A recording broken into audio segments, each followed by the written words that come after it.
I just bought a 2006 Saab 9.5 wagon for only $2,500. Now you may be asking yourself, why Saab? GM killed them off more than 10 years ago and it's nearly impossible to find parts. That's not entirely true. There's sites like FCP Euro, MapTune, DO88. But before I talk about the car anymore, I'm going to tell you the story on how I got the car. So it all started out when me and my dad went to a strung out concert in Norfolk, and we parked next to a teal Saab 9.3 stick shift. And I kind of checked around the car, went around it, and I was like, whoa, this car is cool. And I kind of had a vague idea of what Saab was at the time, but they were kind of a forgettable brand since they're out of business. I did more research on Saab later that night after the concert, and I was like, whoa, they sell a 9.5 wagon? I'm gonna get that car. I started doing a ton of Facebook Marketplace research, and I come up on this car that was stick shift, and it was in Wilmington. So my dad started making offers to the guy. I remember asking him, like, are you getting it? Are you getting it? I got really excited. That night, he was like, I did make an offer. I'm gonna go pick up the car. And I was like elated. So my dad picked up a rental car and off he went on a 5-hour drive to Wilmington. Yeah, so here's the car. Look at this. Oh yeah, baby. The Saab 9.5. And look at this guy who we bought it from. Look at his 9.5. That is a beaut. Nice whip. That's a really great one. But hey, this ain't too bad. I like it. All right, it's time for a monologue on my experience that I tried to record partially yesterday. Anyways, this is the story about driving down to Wilmington to pick up this Saab 9.5 wagon I'm driving right now that my son found on Facebook Marketplace for $3,000. So we're in Virginia Beach, which is, 5-hour drive away, more or less. I contacted the guy. We went back and forth, had a few basic questions, but decided we wanted to buy the car as long as it was what he said it was. I rented a one-way car to drive, to drop off at the airport in Wilmington, North Carolina. And that car was a Buick Encore. The Buick was by all means an okay car. I mean, it was spacious, it was easy to drive, it was reasonably comfortable, but it was a nothing. It was the kind of car that you recommend to your mother-in-law if she doesn't care about cars, and if you don't particularly like her that much. I like my mother-in-law. I wouldn't recommend it to her. It's an American brand, but it's not an American car. It's made in Korea. It's designed and mostly sold in China. It has like a compliance engine and transmission. The car has no character. It has no origin. It is just a complete nothing. My son wanted this car because, again, it's the antithesis of that. He's like me. He's into real cars. It's got a little over 150,000 miles on it.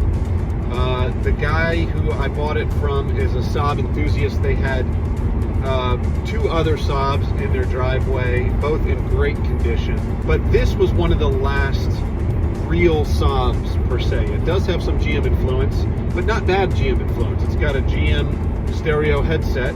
That's not a bad thing. It's fine. It works good. The amazing thing, the remarkable thing, it's an 18-year-old car where pretty much everything still works.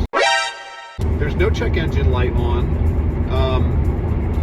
All the little things, the power sunroof, all the power windows, the heated seat, all the electronics, the cruise control. The AC does not, but that was a choice by the previous owner to, I guess, bypass the air conditioning compressor for some unknown reason. We'll figure that out.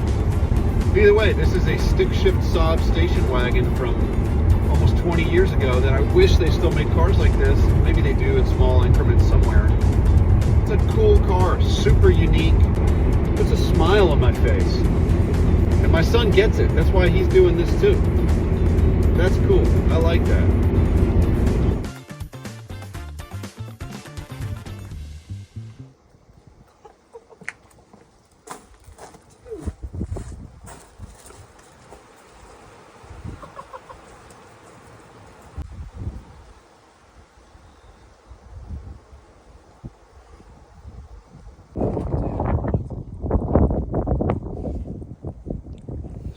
Oh my god.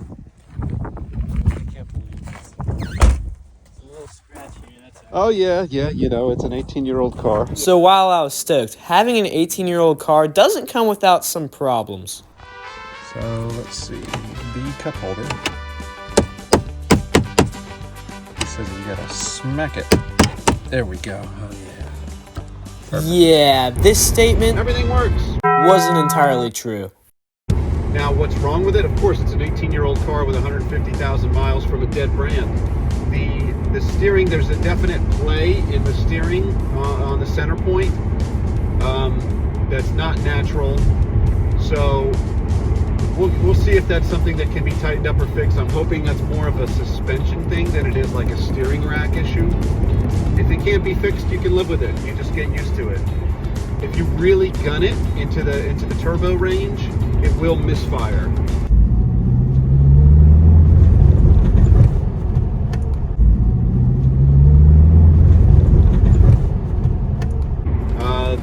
The guy told me he thinks it's the ignition cassette, which is an easy fix.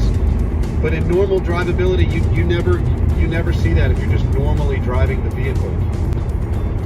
The shifter is a little rubbery, but I think it's natural. I don't think the Saab was ever meant to be a Honda level with the sharpness of the stick shift. I think it probably always had some natural rubberiness. I don't mind it at all. I owned a stick shift Subaru many moons ago. Feels kind of like that. And it was not a WRX. It wasn't a sporty one. It was a basic GL10 station wagon, 1985. This drives way better than that. Don't get me wrong. The headlights on this are compared to any modern car headlights. You drive at night and you're like, what do I have? Candles? You can hardly tell they're on. They're on. They're just not good. They're just, 18-year-old halogen with foggy headlamps. It's got a light oil leak. I don't think that's a big thing.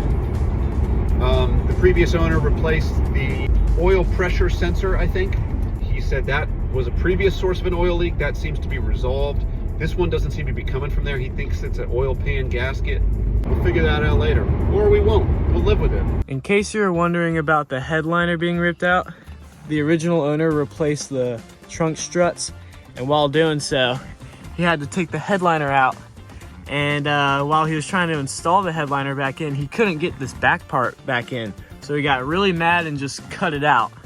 Now, one thing that I did to the car already was that I changed the headlights, which sadly I did not film because I changed them at night and I was also too lazy. But what I did film is that I used Cerakote ceramic coating for the headlight housings. So that is what we're gonna do right now. Start by wrapping the area around your headlights with painter's tape. That way the oxidization process doesn't eat at the paint. Then take your oxidizer wipes and wipe away all the grime. Make sure to use 3 of the 6 included wipes for one headlight. After that, you take the purple colored sandpaper and attach it to the adapter. Grab a spray bottle of water and start spraying the headlight and the sandpaper and start sanding. Make sure to always keep the area wet, otherwise you will create scratches. Sand for around 3 to 5 minutes or until most of that hard to get material is off. Then grab a piece of green sandpaper, apply it to the adapter, and repeat the process.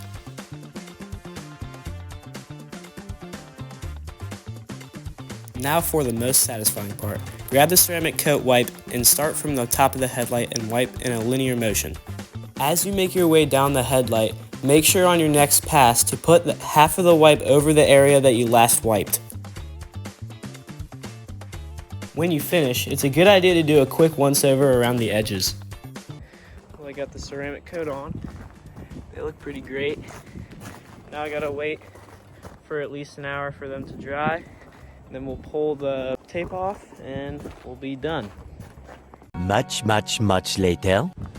Alright, I've waited around 2.5 hours to let this ceramic coat dry, and now it's time to take this paint tape off and let's see how it looks.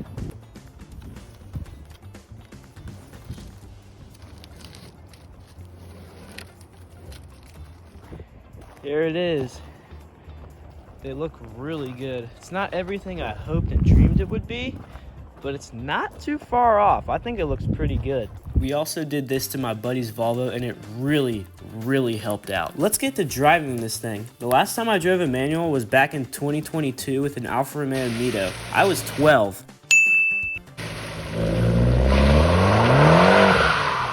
So I was curious if I still had it. Yep, ready. Let's go first gear. Now try and be a little bit slower with that clutch. Oh, hell no.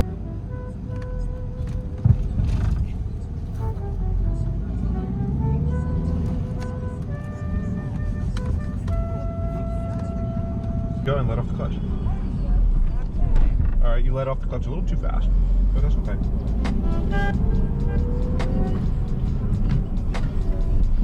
Good.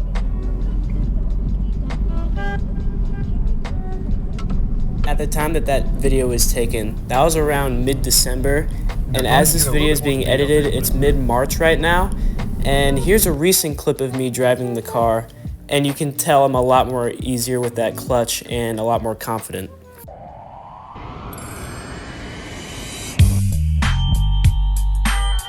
Now, I didn't exactly answer the first question. Why Saab? Well, the first thing that you need to know about them is that they used to make planes.